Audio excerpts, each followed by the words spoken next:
एक धूप भरी सुबह छोटा शेरू, एक आवारा कुत्ता, शहर की भीड़ भरी गलियों में खाने की तलाश में भटक रहा है।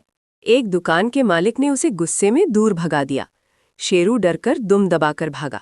शेरू एक गली के कोने में छिपकर बच्चों को खेलते हुए देख रहा है। उसकी आंखें उदास हैं, वो भी उनके साथ खेलना चाहता है। राकेश अपने घर जा रहा है, आवारा कुत्तों के बारे में बुदबुदा रहा है। वो शेरू को पास से गुजरते हुए अनदेखा कर देता है।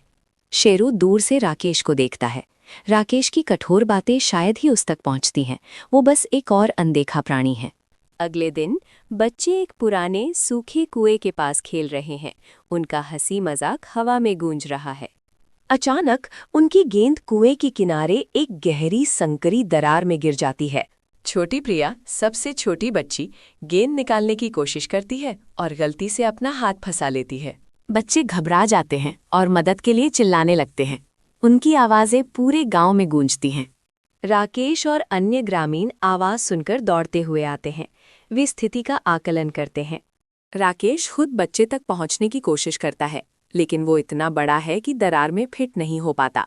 ग्रामीण रस्सियों और औजारों से मदद करने की कोशिश करते हैं, लेकिन दरार इतनी गहरी और संकरी है कि कोई फायदा नहीं होता।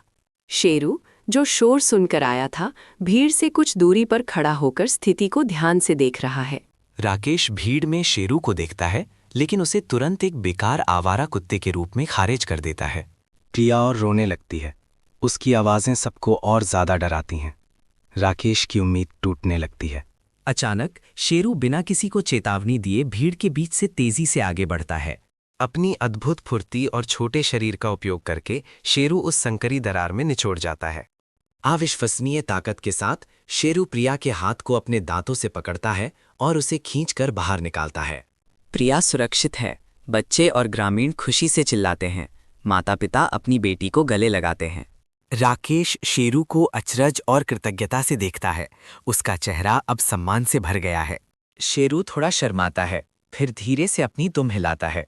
वो पहली बार स्वीकार किए जाने का एहसास करता है। राकेश झुककर शेरू को प्यार से सहलाता है। समुदाय उसके चारों ओर इकट्ठा होता है, उसे दुलारता है और खाना देता है। शेरू, अब गांव का नायक, राकेश के घर के बाहर चैन की नींद सो रहा है। अंततः अकेला नहीं है।